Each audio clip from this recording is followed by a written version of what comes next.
Good morning. Welcome back, guys, and thanks for stopping by. I'm very excited this week.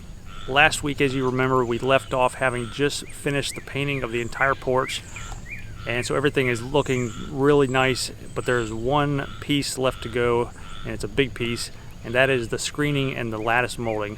So let's get started. We opted for the charcoal gray / black screen in both the 36-inch and the 46-inch widths.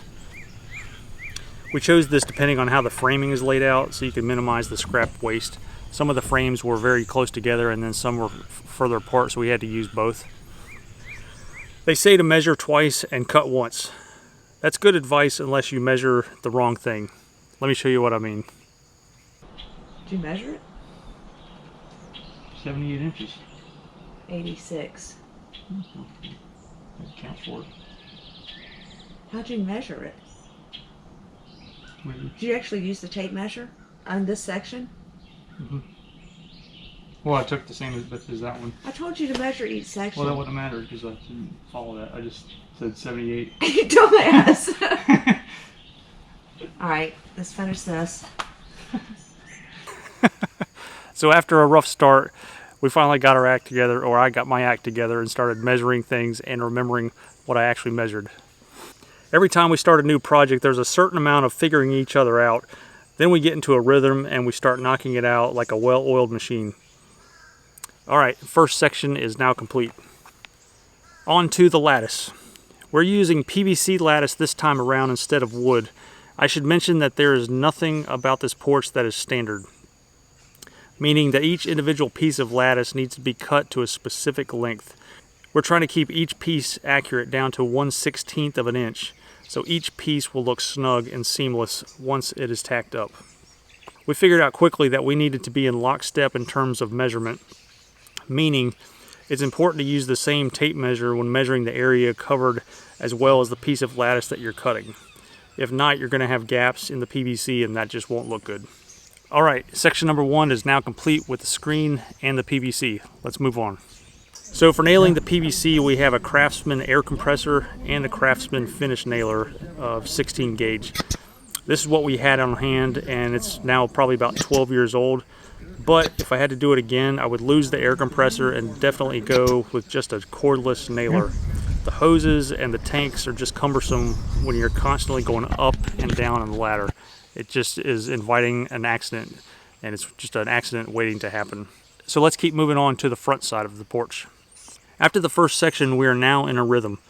One person on the outside, one person on the inside.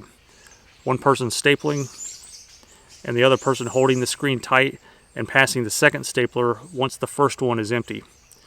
Top left to bottom right, and then repeat. The trick is to get the screen nice and tight while minimizing any kind of wrinkles. I used a piece of plastic packing to help with this. A paint stick would also work as well. One thing I would definitely add is to get multiple staple guns, because one's going to jam, one's going to break. Each one only has about 20 staples in the carrying capacity, so you're constantly having to switch them out, and you're in the middle of holding something up, so it's nice to have a second one on hand, at least so you can get through the screen that you're working on. So we had 2 different kinds of staplers. Both were okay, but both of those would jam every once in a while. I would also say to use galvanized staples, or else they're just going to rust quickly and your screens are eventually going to come loose and you're going to have to do it all over again, and you definitely don't want to do that. I also used a mechanical pencil just to be extra precise when making all the measurements. We used the nail gun to put the brad nails in every 6 inches or so. Since this is our first time using PVC lattice, I'll be interested to see how well it holds up versus the wood lattice. This is definitely a 2-person job. It would be very difficult for one person to do this, since you need to hold the screen in place while you staple. Having some cheap clamps on hand will also help as well, and also you don't want to do this when it's very windy outside. It's just going to be blowing all over the place and you're never going to get it flat and tight. So just looking at the different sections and pieces, I'm estimating that we probably had about 175 cuts of all the PVC lattice on the front porch, and probably 140 to 150 cuts on the side porch as well. So that's a whole lot of cutting, but it pays to be precise so that everything looks nice and snug when it's tacked up there. So with the nailer, it's a delicate balance between driving the nails too deep versus not driving them in far enough. PVC can also be brittle, so it's easy to blast right through it if you're not careful. I think we're done now with both porches. That took longer than we both expected. Both porches took us about a day and a half to put up the screen and the lattice. I think we're both ready to do the happy dance now at this point. We've come such a long way in the last couple of weeks, from starting out with just looking at blown out screens from the hurricane. Everything is now sanded, painted, and rescreened, and I think it looks great.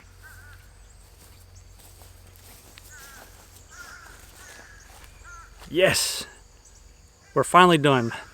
I am so glad to have this porch project in the rear view mirror so we can look forward to other things, and I actually spend some time just sitting on the porch and enjoying the whole environment. Now, there are still a couple of small projects still remaining with this porch project, but they're not critical type things. One is the concrete steps that come off the front of the porch. They're just cracked, they're old, and so we're gonna have to resurface those and repair some cracks. The second is the columns on both sides of the concrete steps. A lot of the cracks in the mortar from the bricks is just crumbling, and so we're gonna have to repair that and replace some of those. And then lastly is the screen porch doors on both porches. They're old, they're rotted, they're not critical, they're still hanging, but they just look bad and they need to be replaced. And so that's gonna be something that we're gonna have to work on coming up as well. So guys, I hope you're finding this series on porch restoration helpful. If you are, please consider subscribing and drop me a comment below. I'd love to hear back from you. And I'd also love to hear your feedback if you've used PVC in the past. How's it working out for you? Well guys, that's all for now. Thanks for watching, and I'll see you in the next video.